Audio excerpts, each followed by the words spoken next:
Hello प्यारे बच्चों, आज की इस वीडियो में देखेंगे 8th ग्रेड अभ्यास पुस्तिका कक्षा 8 विषय सामाजिक विज्ञान। तो प्यारे बच्चों, ये बुक जो है कक्षा 8 के बच्चों के लिए है। सत्र आपका 2025-26 की आपकी न्यू वर्क बुक है।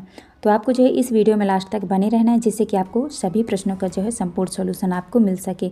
यहाँ पे आपके सारे पाठों के नाम दिए हुए हैं। आज की वीडियो में देखेंगे अध्याय 7।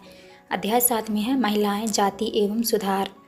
पहला क्वेश्चन आता है आपका, राजा राममोहन राय ने किस संगठन की स्थापना की थी? तो आपका उत्तर हो जाएगा बी नंबर, ब्रह्मा समाज की। इसके बाद है दूसरा में विधवा विवाह कानून पारित किया गया था। आपका उत्तर हो जाएगा सन 1856 में। इसके बाद नेक्स्ट आता है आपका तीसरा में है बाल विवाह निषेध अधिनियम पारित किया गया था। उत्तर हो जाएगा आपका सन 1929 को। इसके बाद आता है आपका चौथे में है सतनामी आंदोलन प्रारंभ किया गया था। तो आपका उत्तर हो जाएगा घासीदास। तो इस तरह आपको कर लेना है। इसके बाद नेक्स्ट क्वेश्चन आता है पाँचवें में है विधवा विवाह कानून के लिए विशेष प्रयास किया। तो आपका उत्तर हो जाएगा ईश्वर चंद्र विद्यासागर ने। इसके बाद आता है आपका रिक्त स्थानों वाले प्रश्न। तो आपको जो है प्रश्न क्रमांक पहले में जो है ए में भरना है आपको प्रसार, बी में भरना है आपको 18 वर्ष, सी में भरना है आपको हेनरी लुई विलियन डेरोजियो, डी में भरना है आपको बम्बई और ई में भरना है आपको 1829।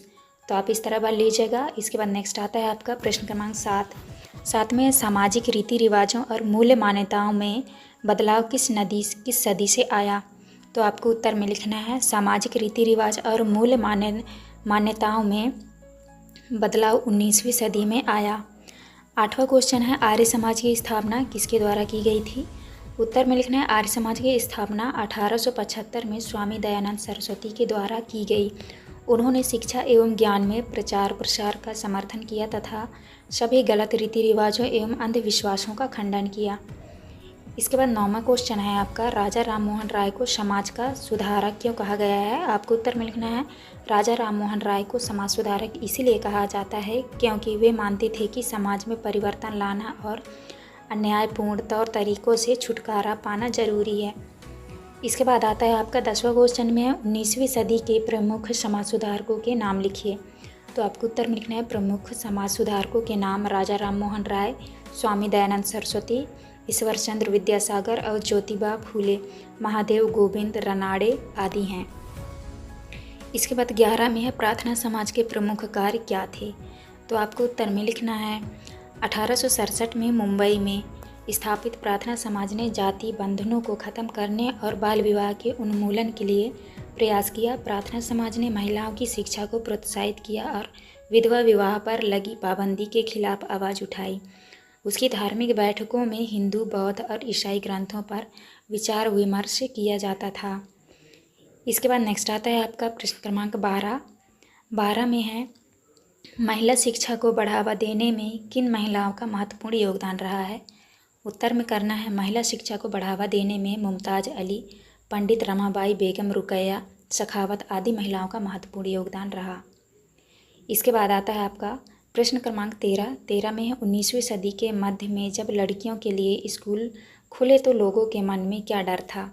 उत्तर में लिखना है 19वीं सदी के मध्य में जब लड़कियों के लिए स्कूल खुले तो लोगों के मन में डर था कि स्कूल वाले लड़कियों को घर से निकाल ले जाएंगे और उन्हें घरेलू कामकाज नहीं करने देंगे।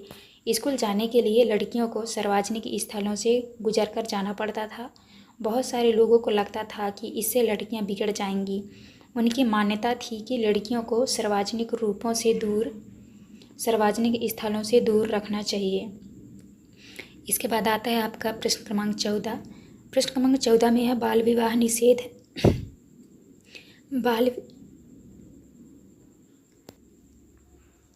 प्रश्न क्रमांक 14 में है बाल विवाह निषेध अधिनियम कब पारित किया गया था?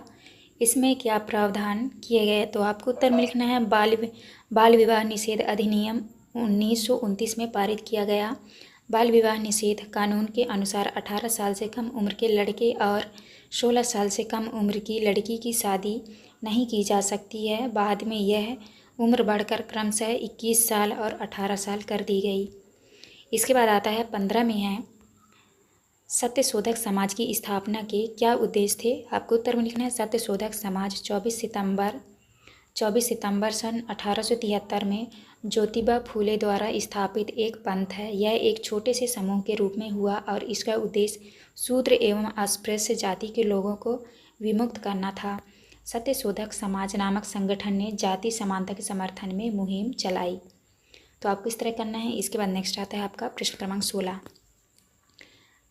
प्रश्न क्रमांक 16 में स्वामी विवेकानंद के राष्ट्रवाद के संबंध में क्या विचार थे। आपको उत्तर में करना है। स्वामी विवेकानंद द्वारा भारतीय राष्ट्रवाद की प्रारंभिक अवस्था में उन्होंने असाधारण योगदान दिया, किंतु राष्ट्रवाद के बारे में उनका भाव संकीर्ण नहीं था। उन्हें यह विश्वास था कि मानव जाति को जिन समस्याओं का सामना करना पड़ रहा है उन पर तभी काबू पाया जा सकता है जब विश्व के सभी राष्ट्र एक समान धरातल पर एक साथ आएं। अतः एक समान आध्यात्मिक विरासत के आधार पर उन्होंने युवाओं का एक होने का उपदेश दिया। इसके बाद नेक्स्ट आता है आपका प्रश्न क्रमांक 17 में है चित्र में दिए महापुरुषों को पहचानिए एवं उनके महत्वपूर्ण कार्यों को लिखिए। तो आपको लिखना है। पहला है राजा राममोहन राय।